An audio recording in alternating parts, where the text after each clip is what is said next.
শহীদ মীর কাশেম আলী। লোকটার মাত্র 3 ঘন্টা পরে ফাঁসি।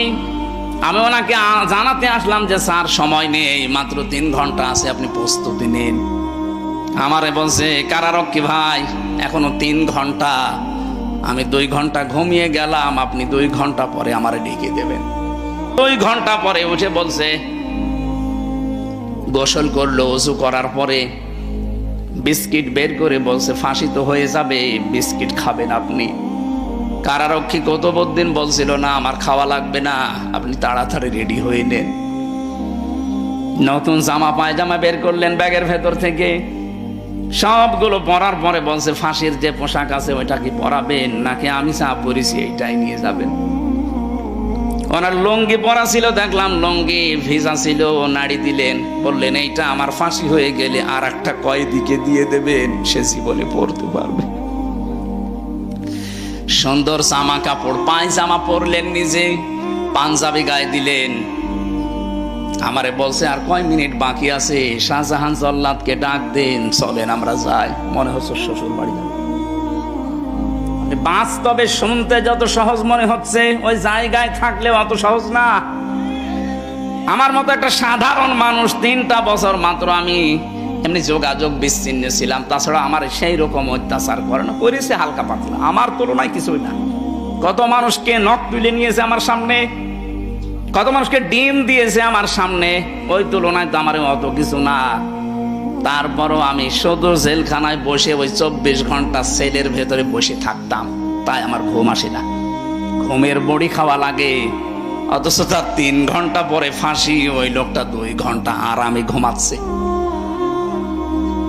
আমারে বলছিল ভাই ওনার ঘুম আসলো কি করে, আমি বললাম এই যে আয়াত পড়লাম নামাজে, এইটার কারণে। যারা আল্লাহকে সত্যি মন থেকে রব বলার পরে টিকে থাকতে পারে, যত ঝড় ঝাপটা আসুক না কেন, দুনিয়া একদিকে আমার রব একদিকে, এই সিদ্ধান্তের উপরে যারা অটল থাকতে পারে, অটল থাকতে পারে, কোরআন গ্যারান্টি দিচ্ছে তাদের বিপদে আপদে আল্লাহ ফেরেশতা নাজিল করে। অবশ্যই ফেরেশতা তার কাছে এসেছিল, মাস্ট বি এসেছিল, নয়তো এই 2 ঘন্টা তার ঘুম আসার কথা না। কারণ আমি নিজের সাক্ষী, ঘুমের বড়ি সিটাক্সিন খেয়ে কষিয়াম খেয়েও আমার ঘুম আসে নাই। এই মানুষটাকে ফেরেশতারা হয়তো এই কথা বলেছিল, আমি তাফসিরে পড়েছি, এইভাবেই লেখা আছে। ফেরেশতারা বলে চিন্তা করবেন না, আপনার দলীয় লোকজন পালিয়ে বেড়াচ্ছে, জেলখানায় আছে, আপনার স্ত্রী অসুস্থ, ছেলে গুম হয়ে আছে, ব্যবসা প্রতিষ্ঠানগুলো সব সরকার হাতছাড়া করে নিচ্ছে, কোনো চিন্তা নেই, ভয় নেই, এগুলোর সব দায়িত্ব আল্লাহ নিজে নেবে। এই কথাটা কানের কাছে যখন ফেরেশতারা বলে তখন তার ঘুম আসে, তাছাড়া ঘুম আসা সম্ভব না। ফেরেশতারা এসে তার সামনে জান্নাতটা তুলে ধরে, যেমন হযরতে আসিয়ার সামনে জান্নাত তুলে ধরেছিল ফেরেশতারা, তিনি যখন ঈমানের পরীক্ষা দিচ্ছিলেন। إذ قالت رب ابن لي عندك بيتا في الجنة ونجني من فرعون وعمله ونجني من القوم الظالمين। মা বোন যারা এসেছেন এই আয়াতে আপনাদের 2টা শিক্ষা আছে। মেয়েরা এসেছে, আমার মা বোনেরা, অনেকে মনে করে আমি নামাজ পড়ি, রোজা রাখি, কালো বোরকা পরে বেড়াই, আমি জান্নাতে যাব না, যাবে কে? না।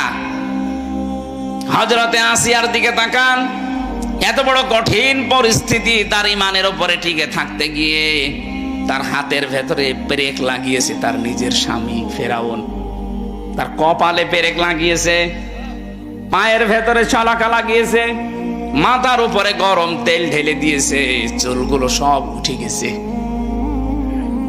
কঠিন পরিস্থিতি যখন চলছিল, আল্লাহ নিজে ফেরেশতা জিবরাইলকে বলছে জান্নাত তুলে নিয়ে আমার বান্দির সামনে ধর।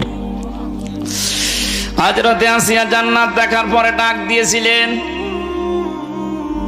হে ফেরেশতা জিবরাইল, জান্নাত আল্লাহ পাঠিয়েছে, আল্লাহকে একটু বলেন উনি যেখানে আছে ওই জায়গায় যেন একটা ঘর আমার জন্য আলাদা বানিয়ে রাখে, ওই ঘরে বসে বসে 24 ঘন্টা আমি আল্লাহকে সব সময় দেখতে চাই। 1 নম্বরে তিনি কি ঈমানের পরীক্ষায় কি কথা বললেন? দ্বিতীয় নম্বরের কথাটা মেয়েদের জন্য বলার জন্য আমি আয়াতটা পড়লাম। হযরতে আসিয়া বলেছিলেন, রব্বি নাজ্জিনি মিন ফিরআউনা ওয়া আমালিহি ওয়া নাজ্জিনি মিনাল কওমিজ জালিমিন। দুই জায়গায় এক আলিফ করে টান আছে। হযরতে আসিয়া বলেছিলেন, হে আল্লাহ, আমার স্বামী ফেরাউন নিজে জুলুম করছে, লোকজন দিয়ে করাচ্ছে। এই জুলুমের যে বিভৎস অত্যাচার সীমা লঙ্ঘন করে ফেলেছে, আমি জীবিত অবস্থায় আমার শরীরের ভেতরে শলাকা পেরেক, আমার মাথার চুলগুলো সব তুলে ফেলেছে। আমার লজ্জা স্থান ওরা বর্ষা মারবে বলে রেডি হয়ে আছে।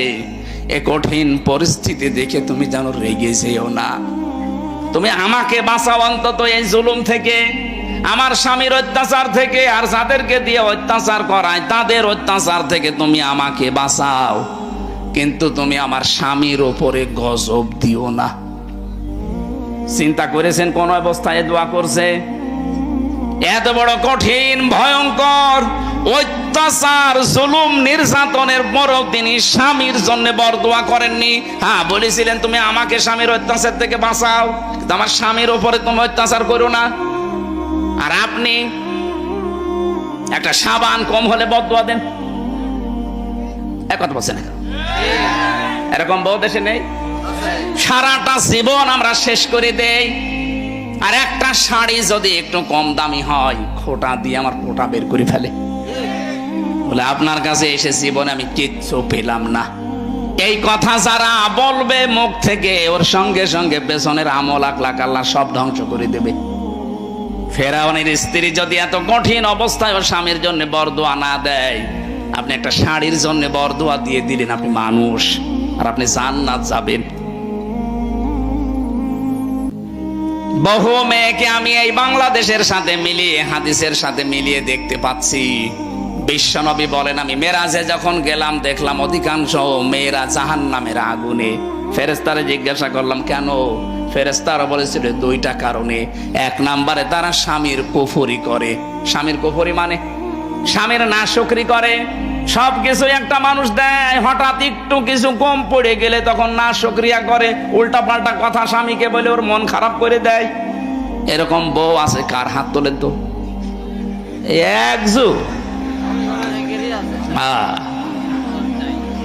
আপনি ক্যামেরার সামনে এসে হাত তুলে দেখা, আপনার বউ দেখো, আজকে আপনার ঘরে ঢোকা বন্ধ করে দেব না। আমি হাসির খোরাকি দেইনি।